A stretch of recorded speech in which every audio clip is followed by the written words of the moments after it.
So this is the second installment of the audio log or vlog or whatever you want to call it. I'm going to talk a little bit about how I lay out my tracks and just have a look at the next bit I've recorded and try and explain why I've done what I've done and maybe sort out my hair. Alright, let's go. Okay, so the first thing I want to point out is I've now colour coded everything to make it look a lot nicer. It's all blues and yellows. So anything in white, like these bits here, are sort of things that are the parents of the other folders. So you've got contact host and contact nest, and same with the play host and play nest here. So they're not actual instruments, they're just what everything else is under. And I've colour coded my strings to yellow and my percussion to blue. And then the one bit of horns that I got is pink. So anything brass will be pink. And it just means that, tell you what, let's zoom out a bit and go across. There we go. So you just get a nice idea of what you've got in there. So as you can see, quite a lot of strings at the moment. And yeah, not much brass at all. I just like the visual aspect of it. And then down here, everything's white because it's unused at the moment. Right, the next thing I've got. So we had, at the beginning, we had this bit, which was like the beginning of the action track. So I've got this bit as kind of one section, and then it moves on to this other section here, where I wanted it to kind of drop down a little bit.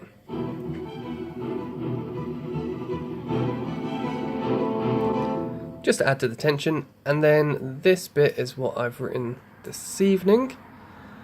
So this bit, right, what have we got? We have got a bass drum. So let me solo stuff and do it one by one. So the bass drum, not really doing much, just adding some oomph. I wanted this bit to be big and loud. And it hasn't got, again, all the instruments that I want it to. If you remember from last time, I said I like writing sort of in a minimalist style and then putting stuff on top of that. So it's got the bass drum.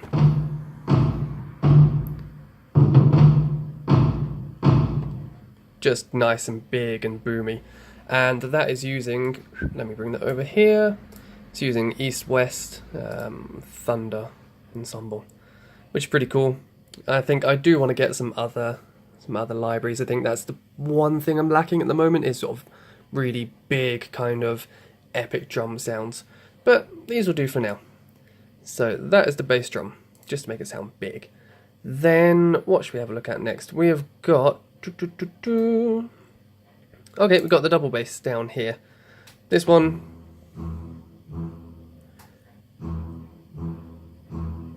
not much going on with that, and to be honest, it's not sounding as big as I wanted it to. So if you have a look at here, it could be because this is the velocity down here. These are all the notes. This is the velocity, and I don't think it's as... the velocity's not as high as I want it. I apologise for all the traffic outside. We don't have very good double glazing. So if I move all these up, you can see they're all still slightly different, which gives it that kind of human feel. And this one right on the end here, which is that note, that is a key switch. So it just makes the strings, instead of being one sound, it switches them to another. So you can see I've got one there, and then I've got one, there it is, up there. So let's have a listen now. This should all sound a lot bigger and louder. Let's put there, right.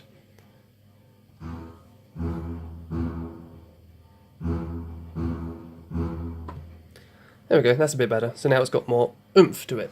Still not quite as much as I want, but again, if I'm writing just sort of a minimalist style, that'll be alright for now, and then I'll go back over everything and figure it out after that.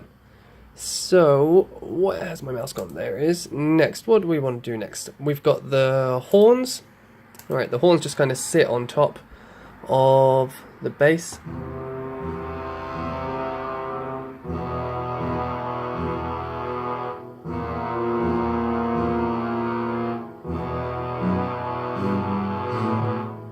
So the horns, to add some tension in there, they've got, if we have a look at the notes, they are not, from what I remember, not in a nice key. Yeah, okay, so they start with, here they are. They start with, you've got a C, and then it goes down to a B, And then the bit that makes it sound kind of creepy is that B flat there, and then it goes back up to a B. And all the while on the bottom, you've got this low E ringing out. And so it just makes a nice little kind of ominous melody, I suppose you call it. I think this bit just more adds atmosphere rather than a melody.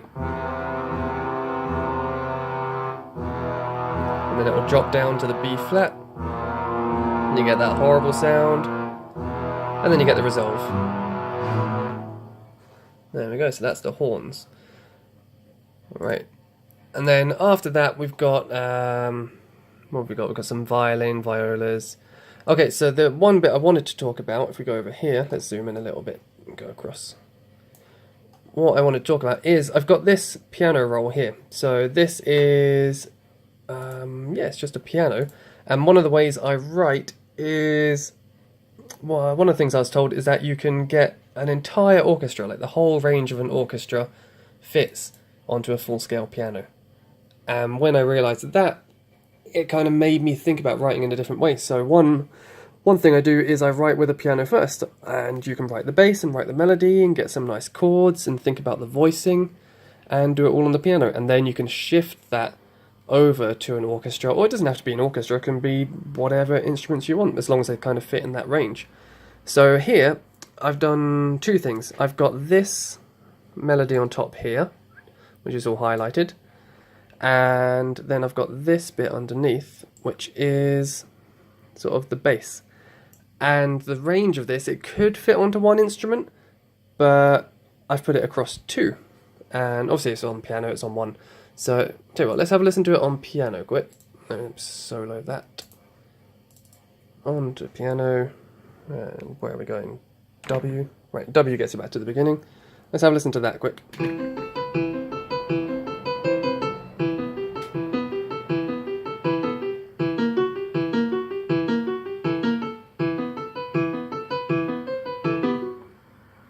So, fairly simple, little bit Zelda inspired, don't know if you can hear that, but yeah, fairly simple. You've got sort of this bass melody, and then you've got this higher up melody, and the thing, there's a technique, I'm going to have to look this up quick, what's it called? Hocket, right, that's it. So, it's a melody that kind of goes across two or more instruments. So you can see here, it's going, you've got the C there, oh no, sorry, you've got an E, then you've got a C, and then you've got the melody up here, if I hit the right notes. And that, when we put it on some proper instruments, is going to go across two instruments. So let's mute that, because we don't actually want it. And what it's doing, I think I made it go across the, it's not the cello, what did I do? Okay, I made it go across the violas, and then this one that I've got called the quick violin. So the violas are doing the bass,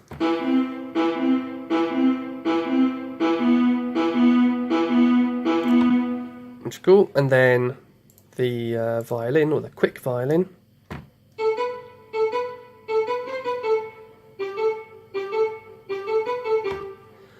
so you see I've split up the piano into two parts there, and if playing both together they should sound quite cool.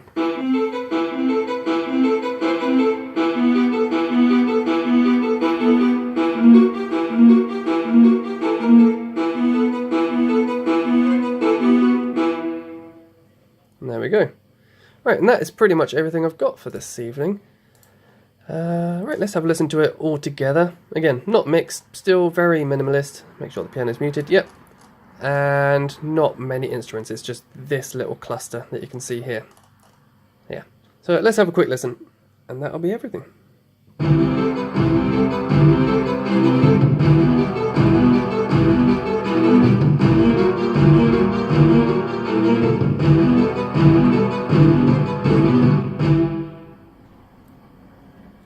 And there we go. Right. So thanks for watching. I hope that gave us a little bit of insight into how I write. It's useful for me as well to kind of look back on and go, oh, is that how I did it? Okay, it makes a bit more sense now. And these little techniques, like, I'm going to have to look up the word again. Where is it? Hocket. Little techniques like hocket that I might not remember, as you can tell. In the future, it'd be nice, yeah, to go back, look at this video and go, oh, I used Hockit, that was a cool technique. But yeah, I hope you get some value out of this. Be interesting, let me know in the comments how you compose music. See ya.